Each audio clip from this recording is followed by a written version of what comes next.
Well, welcome everyone. I am so excited that you are here joining us today. My name is Tanya Smagaki. I'm head of community and planning here at Vantage Ventures. For those of you who are new to Vantage Ventures, this is an initiative started out of the John Chambers School here at West Virginia University, serving to launch high impact scalable businesses that are tackling complex challenges with a whole group of fearless and the new generation of entrepreneurs. We support teams here of creative thinkers that are problem solvers, and Vantage Ventures aims to build companies here in West Virginia that are tackling such areas such as data and IoT, infrastructure, life sciences, and security sectors. I am honored and so excited to have with us here today a West Virginia native, Sucharita Kodali. Sucharita holds a BA in economics from Harvard University and an MBA from Stanford Graduate School of Business. I actually met Sucharita laughing when I was 17, but she came and I'm so excited to have her. She currently is the vice president and principal analyst at Forrester. She serves digital business strategy professionals, is an expert in e-commerce, omni-channel retail, consumer behavior, and a thing that we always love here around the holiday time, trends in online shopping.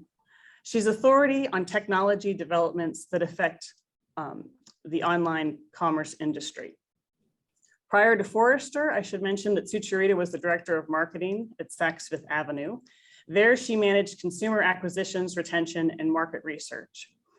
Prior to that, she also worked at Toys R Us, where she was the main merchant in the Babies R Us division and a store manager in one of the largest company's toy stores. Today, her expertise, she's going to present to us a wonderful webinar called 10 Things I Love and Hate in Investor Pitch Decks. Sucharita, over to you. Thank you, Tanya. I am very excited to be here. This is a little bit of an unusual presentation. This is not the standard type of conversation that I give. So it's always fun to talk about something new and something that I am excited and passionate about, which is what entrepreneurs should be presenting when they are presenting their story and telling others about their business and why others should invest in them, others should believe in them, others should partner with them. Okay, so a little bit of background. I am from West Virginia. I grew up in Fairmont, which hopefully many of you know. It's just a little drive down on I-79, right? I mean, it's been so long since I've been in West Virginia. I'm forgetting the highways. So why am I here, and why did kind of what do I bring here to this table? And the reason that hopefully you'll find this of value is over the years, as Tanya mentioned, I'm at this company called Forrester, which is a technology research company, and I talk to technology companies every single day. I have, in my 16 years at Forrester, listened to thousands of pitches from technology companies in varying stages of evolution, from brand new startups with no product to seed round entrepreneurs, A round, B round, C round, F round, pre-IPOs, very established companies that kind of have been acquired by the big companies, et cetera. I have been an advisor to several startups over the years. One of the ones that I advised was this e-commerce marketplace software provider. They just raised like $500 million, mostly out of VCs in Europe. And then I've worked with startups that have completely flopped, and I would have thought that they would have made it, but they didn't. But the entrepreneurs all went on to grow their endeavors. So, kind of hopefully, kind of they're still always, no matter what, everything is a learning experience. I'm actually also an LP in a small VC in the Bay Area, which focuses on investments in the South Asian community. So a little bit of, kind of that as as some background. And I was also, one of the things that Tanya didn't mention, I was employee number one at a startup in the first .com boom. I was living in Los Angeles at the time. It was a company in, actually, it was a consumer products company. It was in one of the first e-commerce companies back in the late 90s. The company raised about $100 million, blew through it all, had a tiny acquisition at the end that, kind of, I don't think even paid off the investors, but I abandoned and went on to business school by the time it had exited, but learned a lot about pitching then as well, and what makes a successful pitch. My last bit of just background is that you should, kind of listen to one of my favorite kind of quotes is from John Doerr, he's now the CEO of Nike, but he used to be the CEO of eBay, and kind of he's been in business for decades. And his advice about listening to advice is that a third of it you should listen to, a third of it you should just throw out and ignore, and a third of it you should recognize which are the parts that kind of could be relevant, but may not be right for you. And you can still throw that out, but, kind of just be aware of the fact that this is something that you could do if you wanted to. So my takeaway from that is that listen to what you want to listen to. Hopefully this is on point with what you've heard from others, and it also reinforces what you know in your own gut instinct. But at the same time, I recognize that not everything is for everyone, and you're listening to one person's opinion here. Feel free to ask questions too as we go through this. You can put it in the chat, but kind of the chat box. Or, just kind of, I'll pause every now and then. And if you feel like, kind of there's a good point, a place to interject, feel free. And as well, there's also time at the end for Q&A too. I think we blocked aside the full hour, which I have, but, kind of if we end early, that's totally cool too.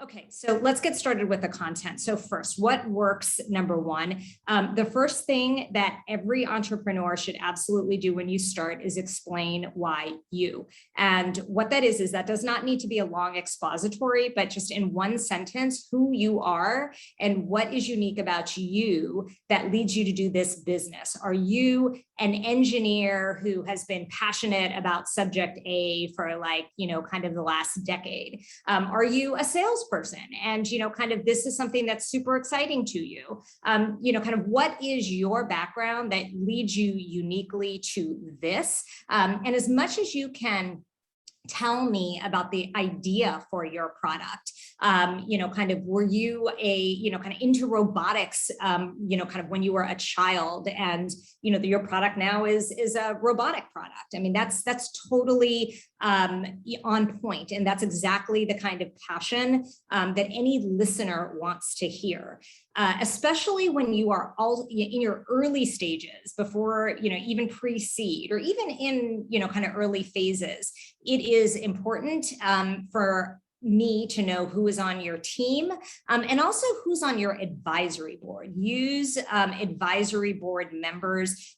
Usually you can get away with, kind of giving them equity, and, it doesn't even really matter how much they do. It's more than anything, you're trading on a connection. You're trading on your network, and, kind of leveraging essentially their name to validate your business. And just to give you an example, when I started at that startup in Los Angeles, the advisory board for that company was hugely instrumental in every round of financing. And it's not like those advisory board members were necessarily that involved. And we had advisory board members, everybody from, it was like I said, it was a consumer products company in the baby space. It was, an e-commerce company. So we had people who were, kind of editors of like parenting magazines, and Cindy Crawford actually was on the advisory board, and she had just had a baby. So, kind of the idea was we would leverage her, kind of her marketing, kind of name brand to kind of help launch products and whatnot. So think about, kind of how can you validate that your business? How do you also justify what you are doing and why you. So that's super important. You often will encounter people who I have to ask them that question. I have to prompt them for that question. It's sort of like you're jumping into this business idea and I don't know why I should listen to you first in, kind of being the expert in, kind of whatever it is that you're building. Number two, know your audience. And what I mean by that is you have to know whether you need to jump in at a 101 level and explain somebody the background of your business, or whether you can jump in at a 201 level or a higher level and just go right in. A lot of your pitches are going to be super short. They may be elevator pitches. They may be 10, 20, definitely not. You're rarely going to get more than an hour with any investor. You need to get your insights and your, kind of what you want to get across as quickly and succinctly as possible. Every briefing with me is no more than a half an hour. I hate it when people have no idea that they're talking to somebody who has been in retail and e-commerce for, kind of decades. And they're like explaining to me data that I created. So that's stupid. Like that's just a waste of everybody's time. So get into, understand who it is. Like if you're talking to John Chambers, you don't need to explain to him the history of routers, kind of get into like, what is the guts of, kind of your business and what's unique, what's the value proposition.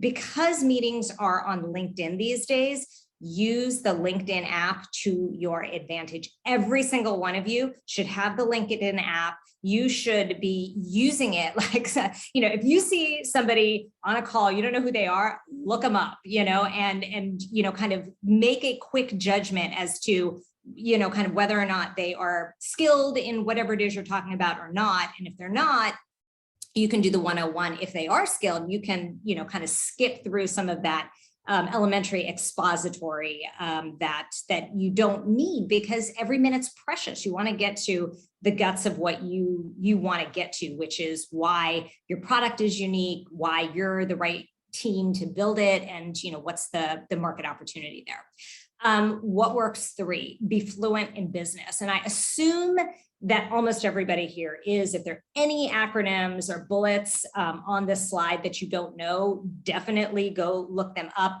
Be hungry to learn about the language that people are talking about, in not just in your industry, but are common to business, because investors have a lexicon which is very standard. I mean, they're thinking about things like barriers to entry and barriers to exit, and what's your competitive advantage. They are in their heads thinking of the SWOT analysis of your business. They're thinking about kind of what is your CAC based on what they may have seen from other comparable companies. They're going to be asking things like LTV, network effects, NPS. Like these are standard business expressions, and you should be able to just talk in that language.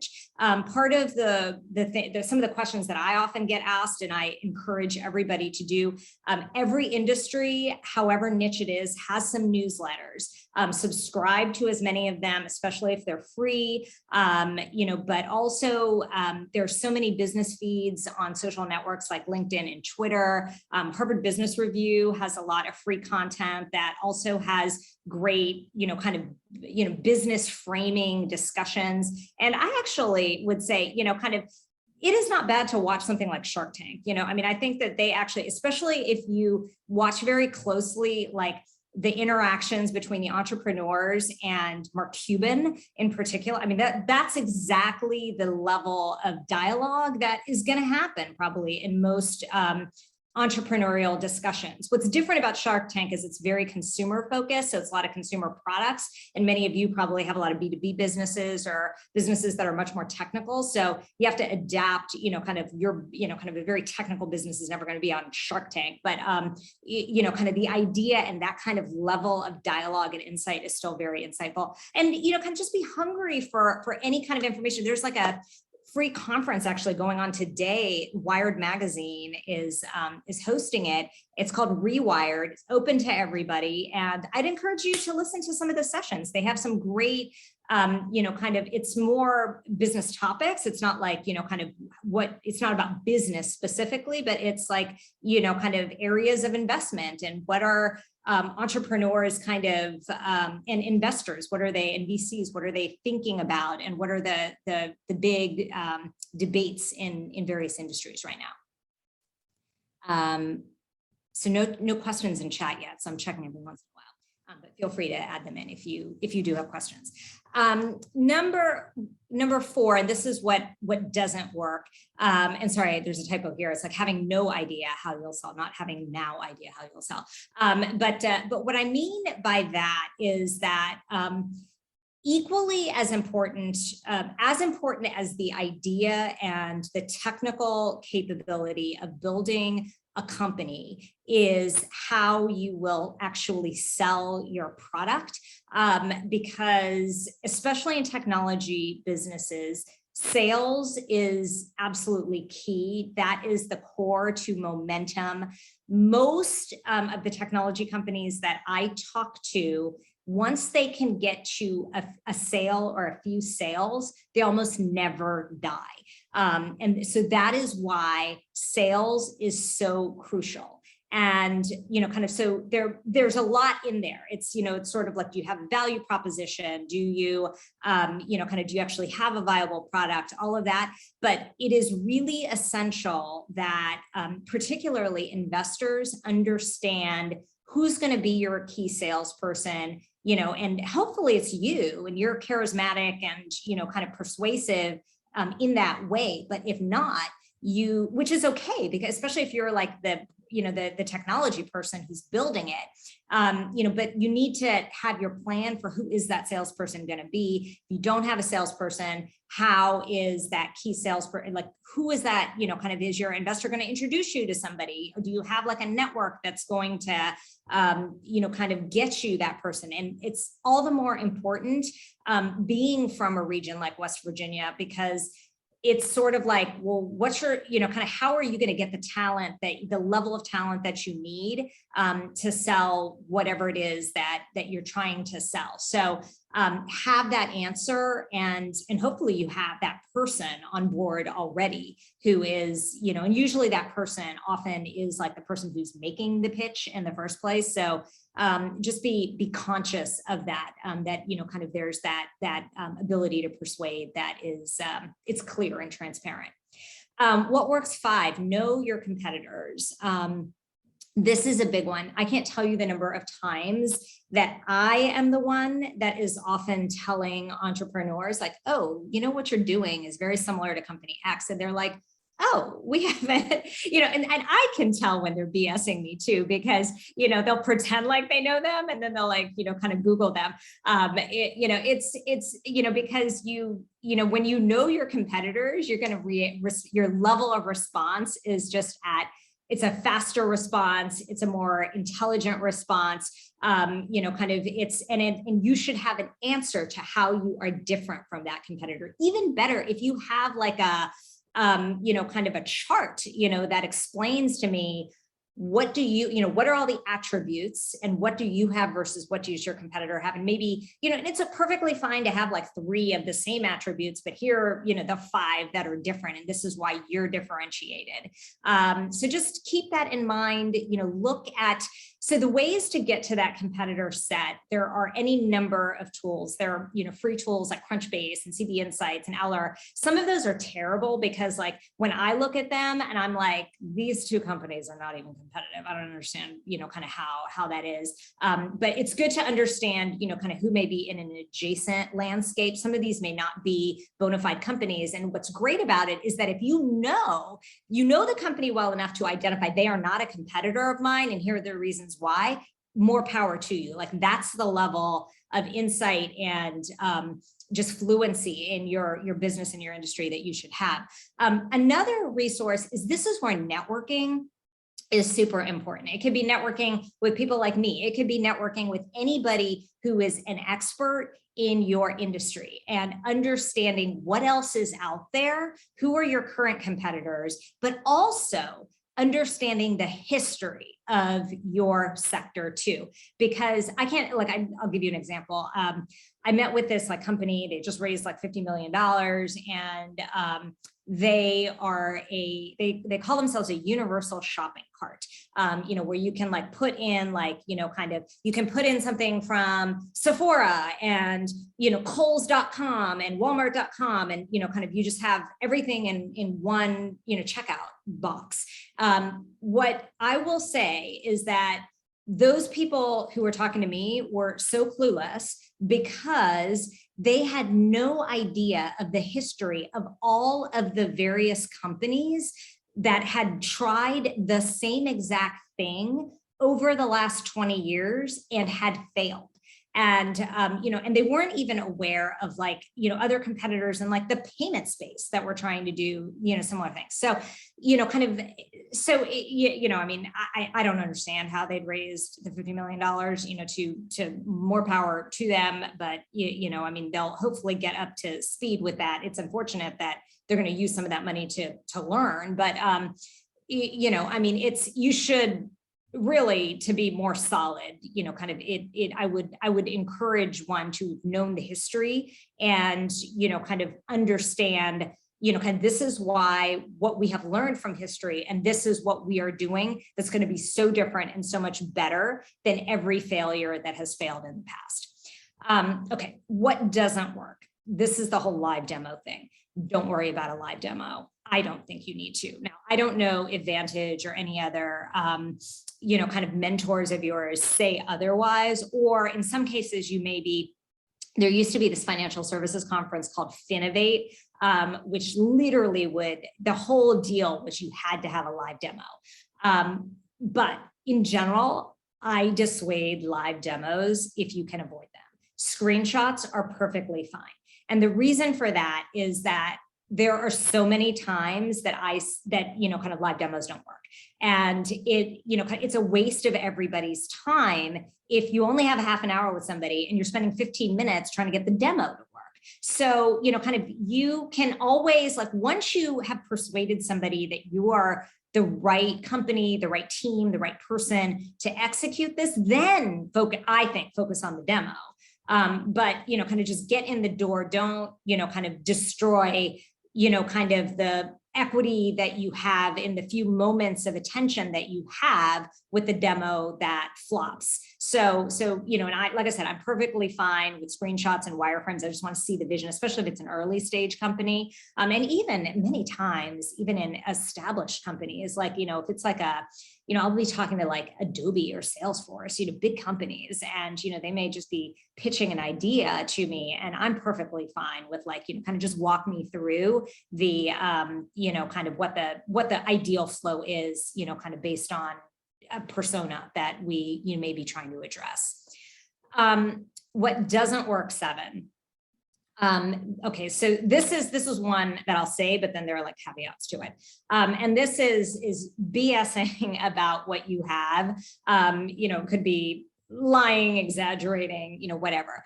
But it is, what I will often hear is, as you're going through a pitch, somebody may ask a question, do you have such and such? It may even be a user, like a customer, who's like, kind of, this is why we're frustrated with our incumbent solution. And, kind of, do you happen to have this instead that could solve the problem? And the natural inclination of many entrepreneurs is to, especially like really slick salespeople, is to say, oh yeah, we have it. And, kind of that is incredibly risky, especially if the person you're talking to is super well-versed and more versed than you in, the solution that they're looking for. However, so just be careful about that. But this gets back to, if you are super versed in what you are talking about, your industry, the history, and you understand what they are asking, and you are pretty confident that whatever is being asked for, even if you don't have it, you could probably build it or get it built pretty quickly and pretty inexpensively because you know exactly what it is, then, that's the one time that I think that, kind of there's a little bit of an exception to rule 7. But for the most part, you have to be super careful about, kind of not over promising, especially when you're, like I said, you're talking to people who may be as versed, if not more versed than you in their needs or in the product solution, or, kind of if it's an investor who's like invested in like a bunch of your competitors already, which I actually discourage you from even pitching, because if they've invested in your competitors, they're probably not going to invest in you. But, but often that doesn't stop people from, from pitching them anyway. There's this belief that, kind of sometimes they'll invest in an ecosystem and, kind of let companies duke it out amongst themselves. But, kind of that kind of a person is going to be super, super versed in what, they're asking. And you got to be really careful that you don't overpromise, because that would, potentially really hurt your reputation too, because they know that, kind of what you're saying doesn't necessarily have a lot of credence behind it. So what works 8? And this is about, kind of being a good listener and, kind of having constructive advice, especially, especially in your early phases. You have to be open to, kind of better ideas and potentially pivots. There's this concept, I think it was John Doerr who was, I think it was John Doerr, the Kleiner Perkins guy, who had this concept of like the missionary versus the mercenary, kind of entrepreneur. And the missionary entrepreneur is somebody who does something, they're the entrepreneurs that we love, right? They're the entrepreneurs who, are following their hearts. It's a passion. It's a, passion project. It's something that their business is their love, and, kind of, they want to change the world because they have this particular idea, and nothing is going to, allow them to deviate from that idea. The challenge with missionary entrepreneurs is that they often will not pivot their business to something that may make more money. And, and that's the mercenary CEO. The mercenary entrepreneur is one that, kind of is perfectly fine abandoning their original idea because there's a better, more lucrative idea somewhere else. And, what I will say with especially VCs and even late stage like PE investors is that they want the mercenary entrepreneur, because the mercenary entrepreneur almost always makes them more money than a missionary entrepreneur. So have that in mind as you, kind of just, if you're imagine yourself sitting on the other side of the table, you want somebody who's coachable. You want somebody who is going to listen to advice and is going to, kind of recognize, kind of when something's a hit, but also if something's just not happening because it is, kind of not the right idea that, or there's a better idea somewhere else that you're willing to follow it. Okay, so there's some questions here. So let me actually pause for them. So how do you best find your competitors and their technical specs to develop an effective SWOT analysis, for example? So there are, okay, so I'd mentioned, so informational interviews with as many people in your network as possible. This is where, kind of who else, every interview that you have with anybody should always end with, are there a couple of other people that you recommend I talk to, who, either they are partners, they are investors, they are potential investors, they are, potentially customers, kind of just they're knowledgeable people who could help me. And, kind of even in my industry, it is really, really hard to build out a competitive list. Like it's super, super hard, because there's not an encyclopedia of that. And like Google is terrible at answering like, kind of who are the competitors of, kind of company X. A lot of it is just going to come from conversations, word of mouth, kind of using tools like CB Insights or Crunchbase and, seeing if there are keywords that are associated that, could be relevant to whatever it is that you're looking for. Often it is other investors in your sector who will tell you, kind of, have you heard of this company? Or, kind of, it sounds like it's something that you're doing with this company. Look at conferences and their agendas. So any conference in your sector will often have unearthed an agenda with like some, like there are like all these like robotics conferences, for instance. So there's like a whole slew of robotics vendors that will show up and speak at those events. So that's one place. The trade publications, journalists, will sometimes unearth. I mean, I find out a lot of what I learn, not from like big journalists like the New York Times or the Wall Street Journal, but sometimes it'll be like random local journalists at like the Charlotte Observer or, kind of the Arkansas News Gazette, will unearth, some competitor to Walmart, or some little company that Walmart is investing in. So, kind of have as many like Google alerts for like keywords on like, kind of whatever startup it is and whatever the keywords are for this startup. Other technical, there are actually, after this call, I can try to send you guys resources. There are tools out there that try to scrape what technologies, like, what email service provider or what analytics provider, what the tech stack is for different companies as well. That may or may not be your question, Trevor, but, kind of there are resources that will try to capture that, at least for big companies. For smaller companies, you can, if it's visible, if their product is visible online, you hear about sometimes things can be, kind of exposed in their privacy policies. Sometimes it can be exposed in their source codes. Not always, so that's not always the most reliable thing. But this is where talking to customers, potential customers, can unearth a lot too. And this is where listening as much to the conversation, like what did that other company promise you, or what have you been promised by that company that they do or they don't have? That can be, kind of a crucial way to unearth it. But to answer your question, there's no science to this. It's just, kind of, you just got to be resourceful. You gather as much as you can. And, the goal here is not perfection. The goal is to know more than whoever it is that you're talking to. And if you are there, that's a, kind of that's a good place to be. And if not, if the person you're talking to happens like a customer, like a potential customer who uses your competitor, a large part of what you should be doing is just listening and understanding, what are the weaknesses of the incumbent solution that you could build that could get you to, a level of superiority that could eventually get you to a better product. I have been told that you can say something like, I'll get back to you and send you follow-up information. Is this wise advice? Yeah, absolutely. Absolutely. If you, and that actually, great question, follow-up.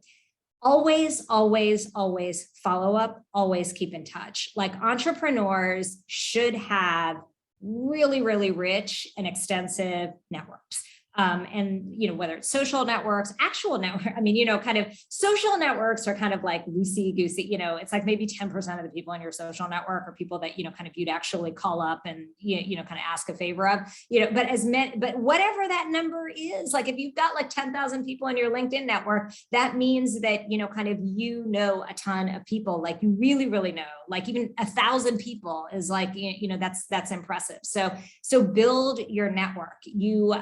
For so many reasons, because you need a network, because as an entrepreneur, you're going to be hiring, you need investors, you need customers, you need to be, you're constantly selling. So, and the only way that you're going to effectively sell is, that if you've embraced as many people as possible and you follow up and that you're reliable. Now, the hard part about it is that you've got like a bazillion things going on. How do you keep track of things?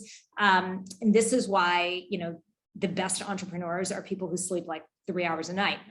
I'm kidding, not maybe, but I mean, they are definitely like, it is uncanny, like successful people often just are able to, get away with less sleep. And, kind of they use those extra hours to do things like this, kind of, it's like maintaining networks, keeping in touch. It's following up on the little stuff.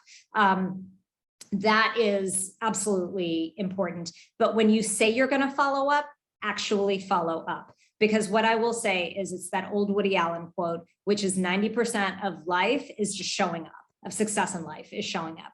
And I truly believe that is the case, because the number of people that say that they'll follow up and never actually follow up with you is astounding. And as you get bigger and bigger, like this is where you can pay people to do your follow-up, where you'll have somebody in a meeting with you and, kind of, so we'll get back to you. And it's like that person's job to actually follow up. And, kind of that's a, kind of a great position to eventually be in. But yes, you absolutely want to follow up.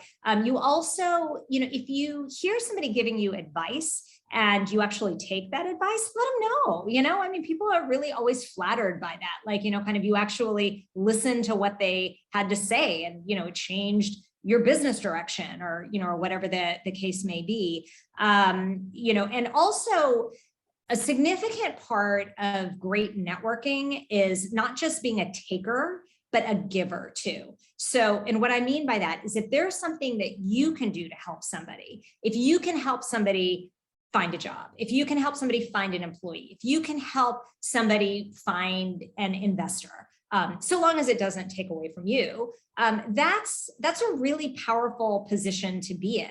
And, and people, and that builds your reputation as somebody who is a mover and shaker. So, so help others and be a giver wherever you can. And a lot of the time it's, kind of just, it's, kind of networking, it's connecting, helping, person A meet person B, et cetera. So if you can, like it, and it has to be in such a way that it, it's not going to take away from you either. Like you shouldn't be introducing your competitor to like a potential investor, but if it's somebody who is a good candidate that you chose not to hire for whatever reason, and, kind of that candidate could probably be a great hire at another portfolio company, or another partner, sister company of yours, why not share that with them? And so my last bit is, and this is something that could also be controversial because people may have different points of view on this, but I hate it when people ask me to sign an NDA. I work at a company that doesn't even let me sign NDAs. So don't ask me to sign an NDA.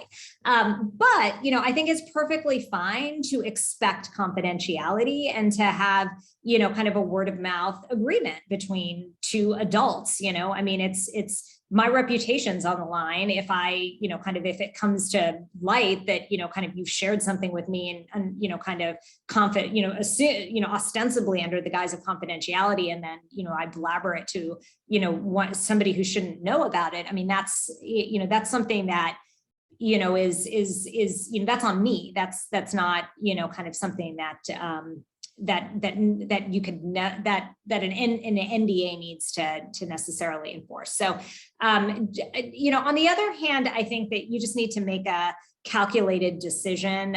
There are people that, I've known entrepreneurs that wouldn't tell their, significant others about their business, I mean, and they're super, super secretive. And, it is whatever it is, I mean, different people have different attitudes about that.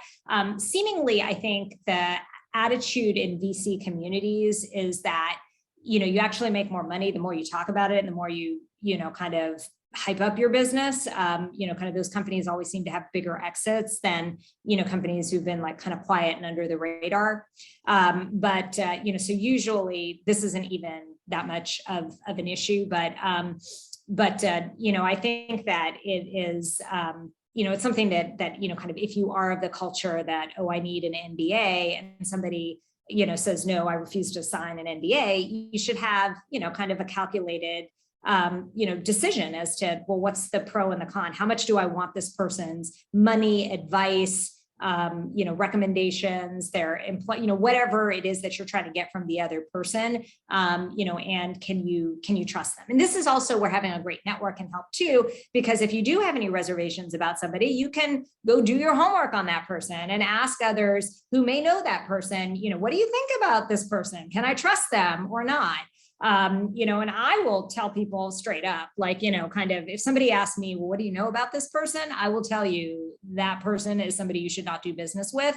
You know, or if they're great, I'm like, they're awesome. You know, it's, I think that, you know, kind of they're super smart. One of the, you know, kind of whatever, you know, kind of your opinion is, I'm more than happy to share that. And that's something that, you know, again, having a great network can empower you to find out about people.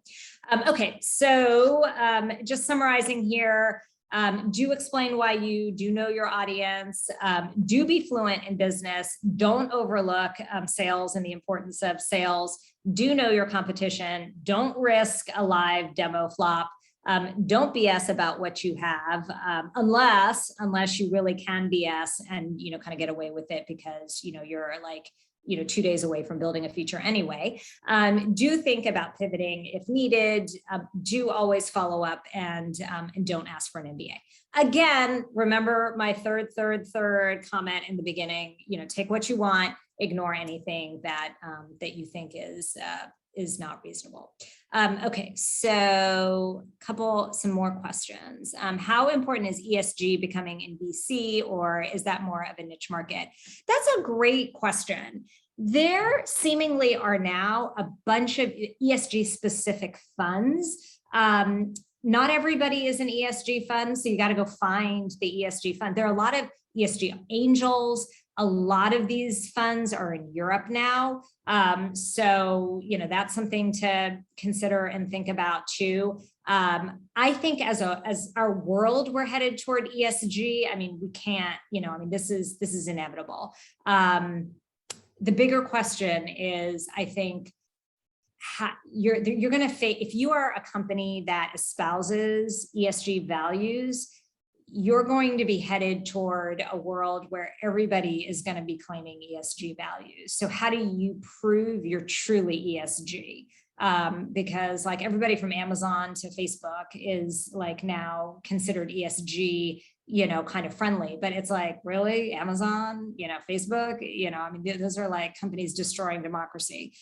You know, kind of how could they possibly, you know, and there's a whole, you know, kind of issue with measurement, which that's something, you know, to think about too, is how do you, you know, kind of have a bona fide quantification of, you know, what's ESG to you and how do you justify it? But yes, I think that ESG there are funds that absolutely espouse it now, and there are more that will continue to in the future. I don't know who they are though, so unfortunately I can't provide more detail on that. I've had to take a few calls and miss some of this. Is this being recorded? Yes, this is being recorded. So we'll share that with you. Suchi, I have a question. Yeah. So not to interrupt you, because but obviously to be an entrepreneur, one must be fearless. And I admire all of you on this call that are entrepreneurs. What advice, or did you ever have like a teacher or a rabbi or a boss in your life? What was a bit of career advice or advice that you just think really resonated throughout your career? There's been a lot of good advice. And I think that advice varies depending on, you know, kind of what stage you are professionally, what type of job you're in professionally. Let me think of, you know, kind of what's the best advice, you know, kind of for entrepreneurs who are in their early phases. My favorite piece of advice is eat when dinner is served. And I love that because in life, you know, people will often think, oh, you know, kind of, I don't want to do this right now because, you know, because something else is more important to me right now at this moment in time. And what is super important with entrepreneurialism is that you're often not the first person to come up with an idea. But what makes a successful entrepreneur successful is a confluence of luck and opportunity. And when opportunity knocks, you don't know when it is. You don't know what is going to be the right moment that's going to change your life. But so embrace every opportunity, every chance that you get. And if you get an opportunity, don't be foolish and turn it down. And that could be, kind of a meeting. It could be, money, it could be a term sheet, whatever it is, like, just recognize that, kind of that opportunity may not come back. So, embrace it when you can. So that's what I would say. Thank you. I think there was one other question that I saw at the top, but I think you may have answered it. Kelsey, how important is it to have an existing sales in a pitch? To have existing sales in a pitch?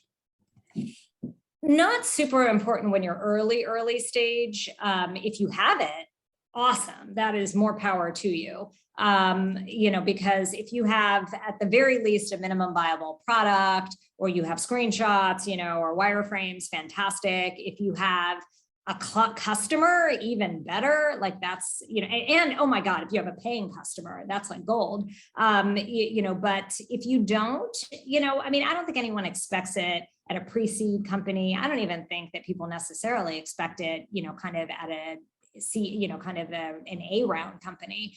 If you have it, that's fantastic. But, but at a certain phase, like, by the time you've gotten, kind of a few $1 million, like, I think the expectation is that somebody should be using your product and somebody should be paying you for it. So, so just, I think it, kind of calibrate that to how early of a stage of business you are. And also, kind of if you're building a rocket ship, that's different than, kind of if it's software for, enterprise, so, I think you calibrate to that as well. You can always talk about in a follow-up, kind of what kind of leads, and this is where things like the advisory board are useful, because especially if it's like an enterprise sale, kind of if you can have advisory members who are like executives at companies who could be target companies, or, kind of people who could theoretically connect you, to potential customers, that's a really compelling, kind of pitch as well. I have a question for you. Yeah. Is it always just when a tech startup starts up, is it just are they just looking for a pitch for sales, or are there other type of pitches that you can work on that then leads you to that ultimate investor pitch? You know what I'm saying? Like, do you do a product? Yeah, I think there are different pitches. And, the pitch to me as a research analyst is, right, they're not asking me for money. They're asking me for, kind of credibility. They're asking kind of, will you talk about us in the market and, position us as like the best in our competitive set?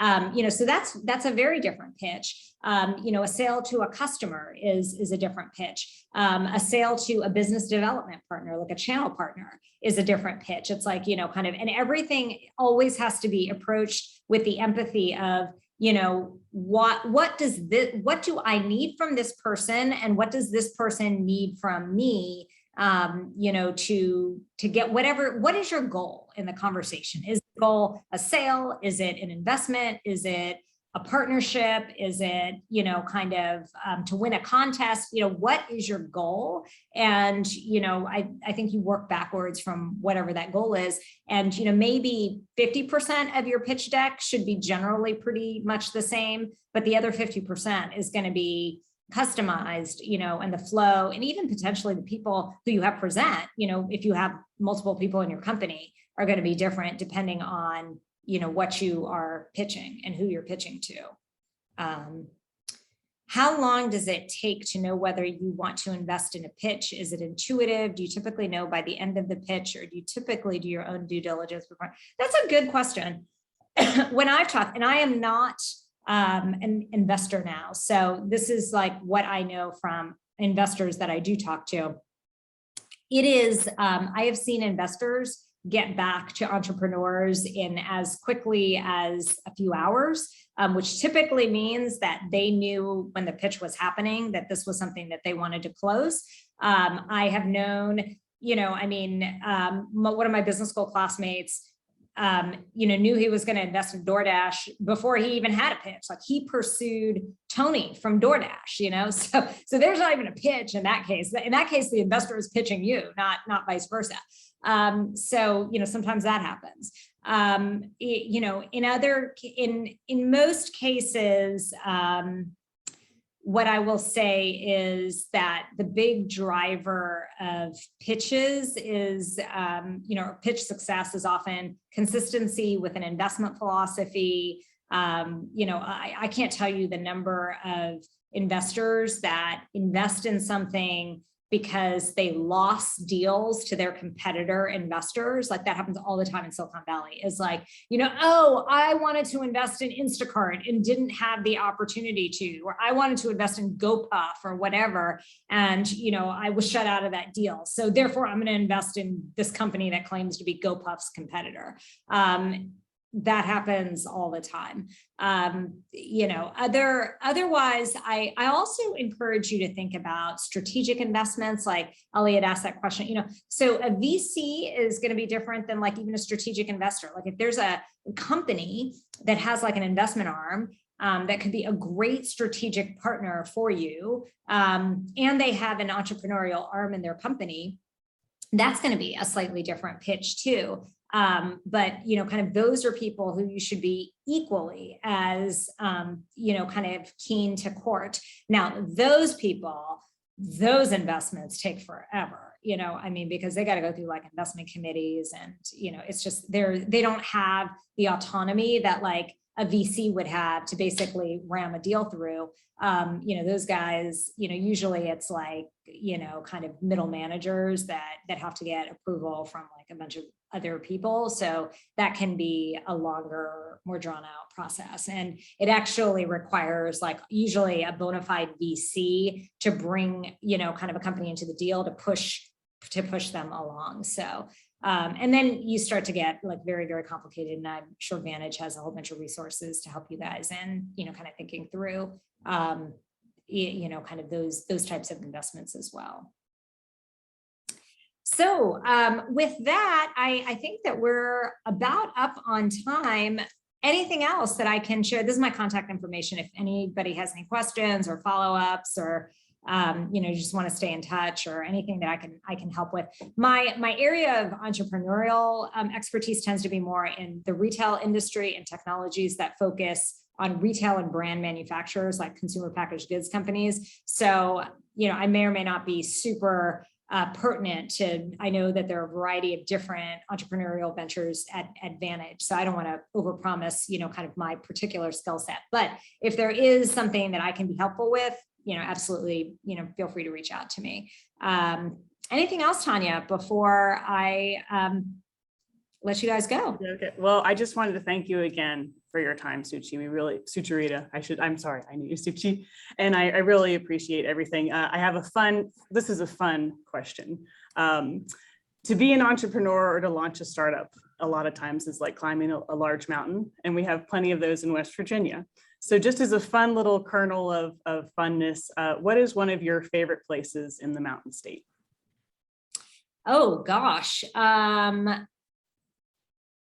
probably like the New River. Exactly.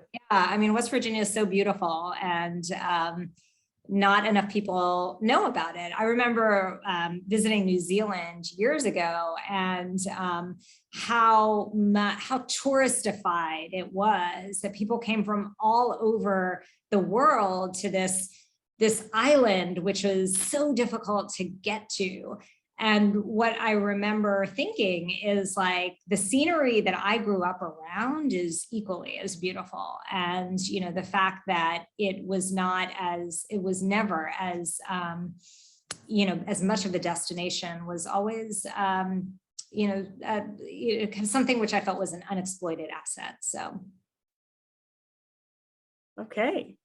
Well, hopefully when all of this is over, Suchi, you can come back and see us in person. But Of thank course, you again of course, so much happy for to your do time. so. Yeah, thanks for having me. All right, well, it was great to talk to you guys, and good luck with your ventures.